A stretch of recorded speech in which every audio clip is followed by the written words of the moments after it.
Morning everyone. Bit of a change today. Not talking about cycling and we're not talking about film reviews.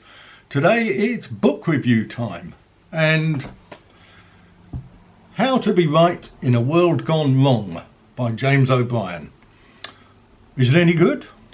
What's it like? Should you spend your money? Stick around and you'll find out. First of all, a word from my sponsor. If you like these videos, you can click the subscribe button underneath and that will send you a message anytime I upload a new video. And if you like the video, you can give me a thumbs up, and if you don't like the video, you can give me a thumbs down. But I have to say the thumbs down button doesn't work, so there's no point pressing it. And if you're watching on your TV, i.e. if you're watching YouTube on your TV, I understand that there isn't a comment button, so I'm sorry about that. And if you're watching this on catch up, well, I don't know how you managed it because there is no catch up. Anyway, on to the review.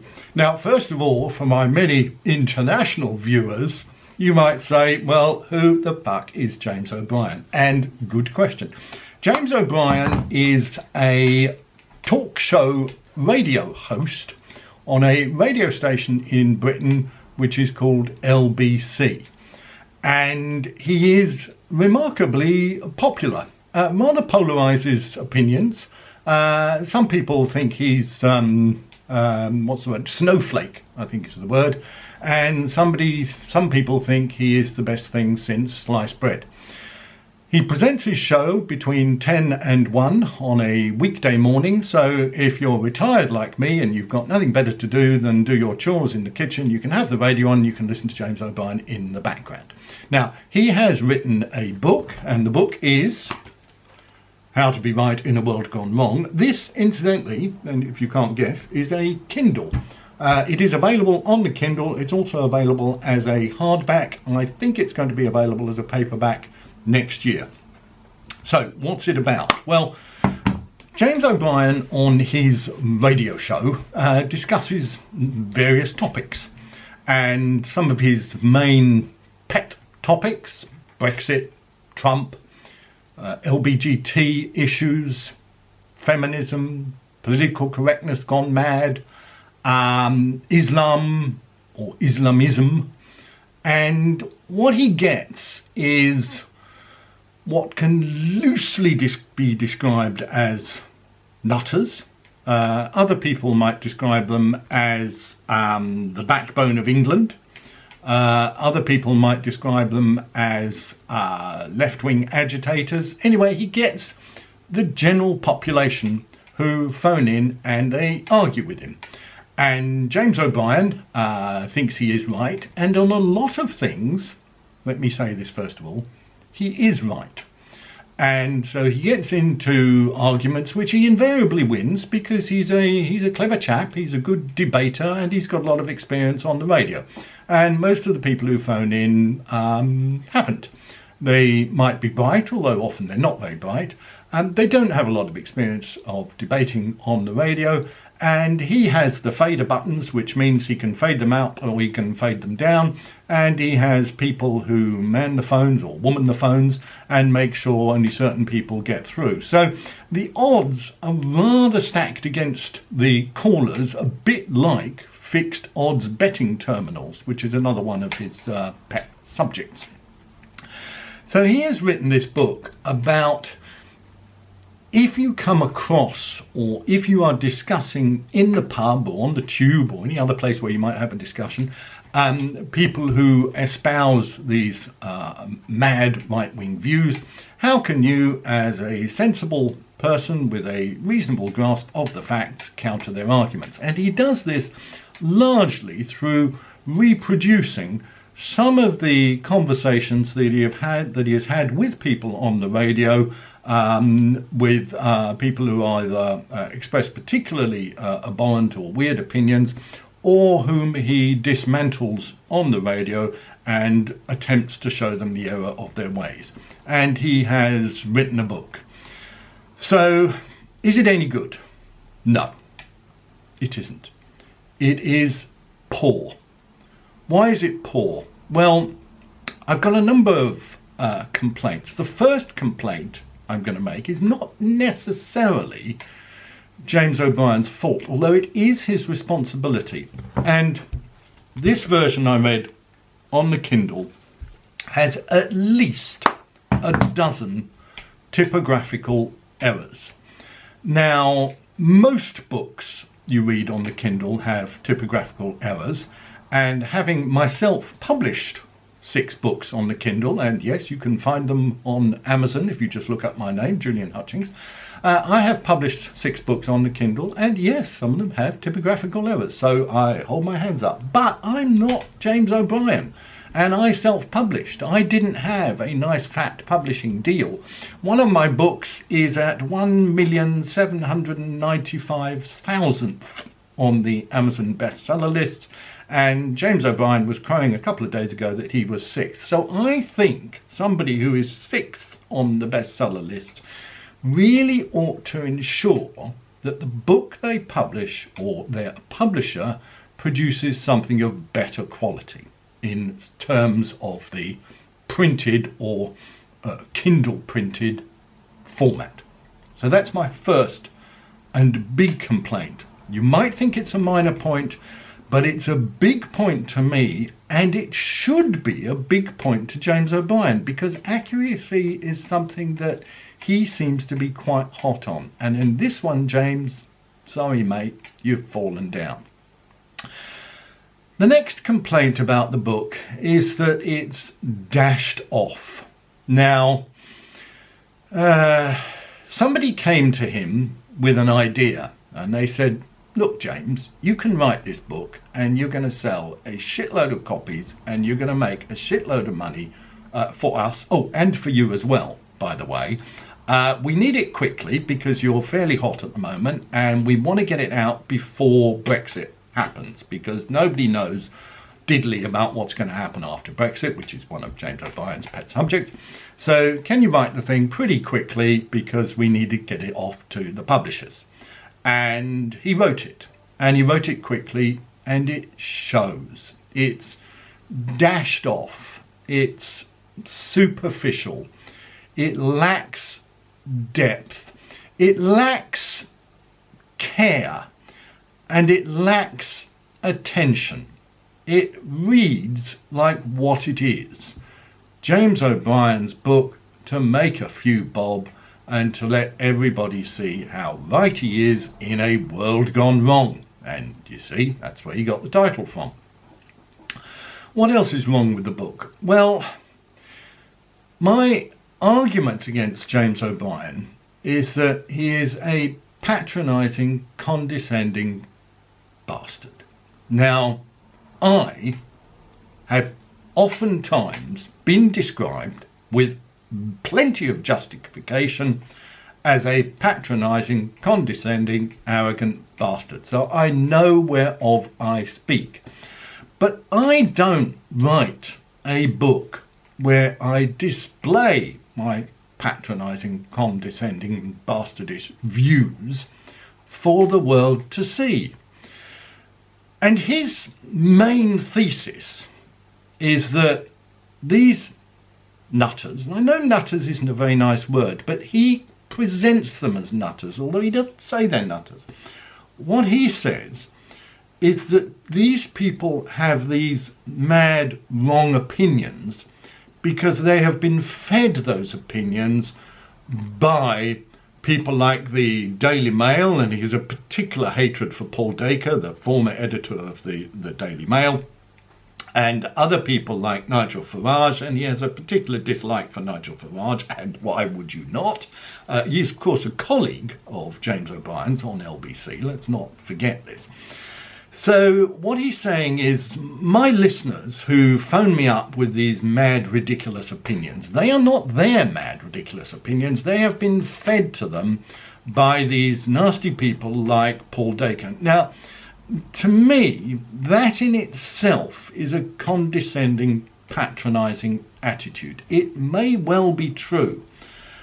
But if I have mad, right-wing, ludicrous opinions about LGBT or Islamophobia or feminism or Brexit or whatever it is, I'd like to think that I have the courage of my convictions to stand up and say, look guys, I may be wrong, I may be thick, it may be all rubbish, but I believe it. I don't want to blame the Daily Mail. Right? You can blame the Daily Mail if you want, and James O'Brien blames the Daily Mail, but these are my opinions.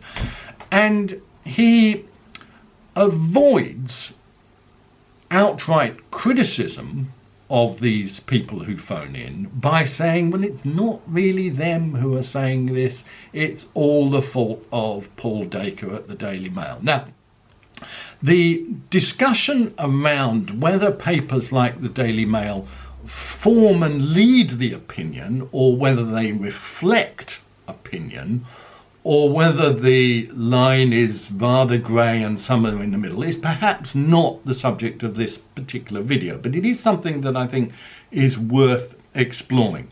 So that's another one of my criticisms of the book. It's unoriginal. If you listen to James O'Brien, and let me get this out there before people start thinking that I don't like James O'Brien. I do. I think a vaguely liberal left-wing commentator with a platform on national radio is sorely needed at the moment. And the fact that he works for a radio station which seems hell-bent on giving endless platforms to right-wing commentators to an extent that one wonders what their true motives are. The fact that he provides some balance to that is important, and it is welcome. So I like James O'Brien. But if you listen to him on the radio for any length of time, and I do listen to James O'Brien quite a lot, you've heard all this stuff in the book. You've also heard most of the conversations that he recounts. I think actually I've heard all of the conversations, which shows something about the paucity of other interests in my life, I suppose. But I recognise most of these people. So it's repetitive, it's unoriginal, it's unworthy. And worst of all, James, and I've got to say this, mate, it's boring. It is boring. You people who watch my YouTube videos, and when I look at the statistics and the analysis, I can see that quite a lot of views don't go through until the end. Why not? Well, probably you think it's boring and you're not interested in the rest of the stuff, what I have to say. You listen to the first few minutes and then you think, fuck this, I've had enough. And you go and watch something else. The thing about James O'Brien's book is a bit like that. Right, you've heard it before. Now, okay, in my case, you can say he's preaching to the converted. I'm not an Islamophobe. I don't have a problem with LBGT issues. I voted Remain. I'm in his catchment area, if you like. So listening to him bang on about this stuff over and over again, like the worst kind of left-wing bore that you meet in the pub or on a march or something. It's just, it does your head in. It really does. Another thing that I'll mention is when you listen to LBC a lot, and this may sound a bit controversial, guys, so sorry about this, the majority of the most right-wing, offensive, bigoted callers are women. The majority of people whose conversations James O'Brien reports in here are men. And I'm a bit curious about that. I think he finds it a lot easier to argue with men and a lot easier to send up men as being nutters than he finds it to send up women as being nutters. So there's one person I think he calls Marina from Manchester, but then there is Bob from Uxbridge, there is Eric from Eastbourne, there is Dave from Dawlish, there is Brian from Braintree. There is all of the usual suspects from all of the usual places. And again, when you listen to LBC for quite some period of time, you only have to hear where the person lives and you know what they're going to say. And it's a little game I play, and I am seldom wrong. Now, when you phone up LBC, and I have never phoned LBC, okay, let me get that out there, all right? I may be one of those people who criticise the callers, but I don't have the guts to put myself out there and get on the radio and get into an argument with James O'Brien, okay? Let me make that point before somebody decides to make a little comment at the bottom and say, yeah, but you didn't have the balls to phone up James O'Brien yourself. Fair comment, fair comment. But when you phone up LBC, I'd be very surprised if the producers or call handlers or whatever they're called say to you, by the way, your conversation is being recorded or it's being transcribed and we may decide to use it in a book. I don't think they say that to the callers, and I think it's a bit cheap and a bit unfair for James O'Brien to take these calls, and they are the backbone of this book, by the way. They're not all of the words, but they are the reason that he wanted to write this book. And who gets all the royalties from this book? James O'Brien gets all the royalties, I imagine. If he's sending a little cheque to Marion from Manchester, or Brian from Braintree, or Dave from Dawlish, or Eric from Eastbourne, then well done, James. Kudos to you, man. But somehow I doubt it.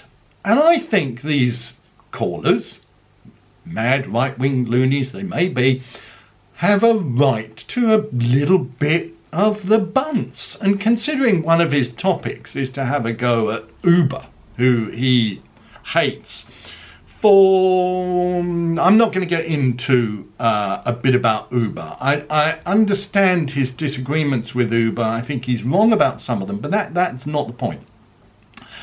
But when he castigates Uber for the way they treat their drivers and the way they underpay their drivers, and then he uses these poor, sad, not always poor, not always sad, but these poor, sad, innocent listeners from the back of beyond of Britain, Dawlish and Eastbourne and Uxbridge and Braintree, to pad out this particular tome, and then makes his money on the back of these poor, deluded fools, I get a little bit uneasy, James. Gotta say that, man. Gotta say it. Get a little bit uneasy. So, how can I sum up this book?